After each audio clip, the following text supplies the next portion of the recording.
Hello बच्चों, नागर्स English class में आपका स्वागत है। और आज हम पोइट्री सेक्शन स्टार्ट कर रहे हैं। First poem my mother at 66 by Kamala Das. Very short questions. Who is the poet of this poem? Kamala Das. How did her mother look like? She looked like a dead body. How old was her mother? 66. When did she look at her mother again at the airport? Which symbols did she use in this poem? Sprinting trees and merry children.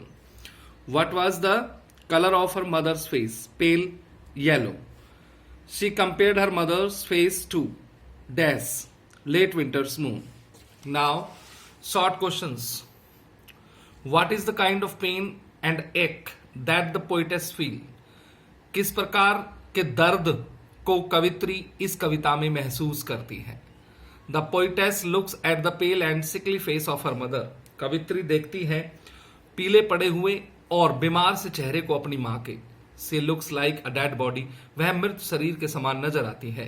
The old childhood fear of the poetess came back.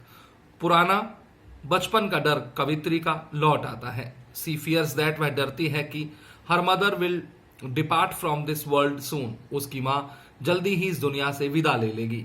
C fears that, उसे यह डर है कि she will not see her mother again. वह अपनी माँ को दोबारा नहीं देख पाएगी। She smiles at her mother. वह अपनी माँ की तरफ मुस्कुराती है। But her heart is sad, लेकिन उसका दिल उदास है। सी फील्स एन एक इन हर हार्ट। उसे अपने हृदय में एक दर्द महसूस होता है। To see her ageing mother, देखकर अपनी वृद्ध माँ को।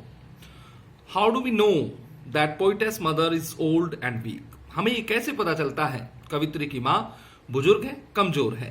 The poetess is going in a car. कवित्री जा रही है कार में। Her mother is with her. उसकी माँ उसके साथ है।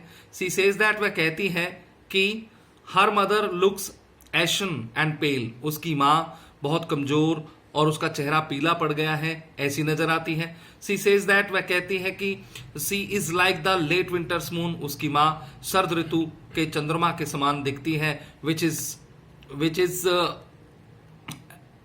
हेजी, जो बिल्कुल पीला पड़ चुका है। She looks like A cops. वह एक मृत शरीर के समान नजर आती है।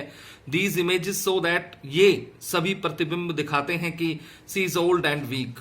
वह कमजोर है, बुजुर्ग है। Why the mother been compared to late winter's moon? माँ की तुलना शरद ऋतु के चंद्रमा से क्यों की गई है? The late winter's moon looks hazy. जो शरद ऋतु का चंद्रमा होता है वह कमजोर और लाल रंग का नजर आता है। It loses its shine and brightness. वह खोता नजर आता है अपनी चमक। The poetess mother is also old. कवित्री की माँ भी बुजुर्ग है। She is at the end of her life journey. वह अपने जीवन की यात्रा के अंत में है। She looks ashen and pale. वह भी मृत और पीली नजर पड़ रही है। She has lost that energy which she had in her youth. वह उस शक्ति को खो रही है जो उसकी जवान अवस्था में थी। दैट इज वाई, यही कारण है। The poetess compares her mother to the late winter's moon. कवित्री अपनी माँ की तुलना शरद ऋतु के चंद्रमा से करती है। Why has the poetess brought in the image of merry children spilling out of their homes? कवित्री ने जो ये प्रतिबिंब या हम कह सकते हैं सिंबल प्रस्तुत किया है कविता में, मैरी चिल्ड्रन, जो अपने घरों से खुशी खुशी बाहर आ रहे हैं, क्यों किया है? The poetess looks out of the car. कवित्री कार से बाहर देखती है। She finds happy children running out of their homes. वह देखती है खुशी में भरे हुए बच्चे घरों से बाहर आ रहे हैं। These children are full of life. ये बच्चे जीवन से भरे हुए हैं। They symbolises the start of the life journey. ये प्रतीक हैं जीवन रूपी यात्रा की शुरुआत का।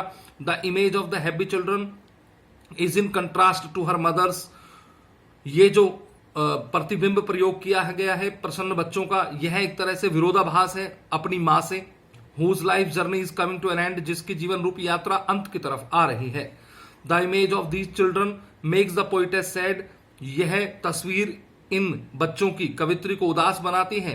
बिकॉज सी थिंक्स दैट, क्योंकि वह सोचती है her mother will die soon, कि उसकी मां जल्द ही मर जाएगी। Long question, summary of the poem.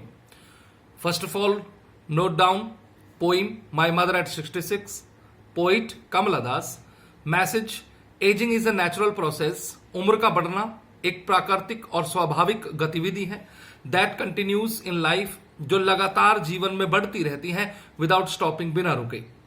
Summary of the poem.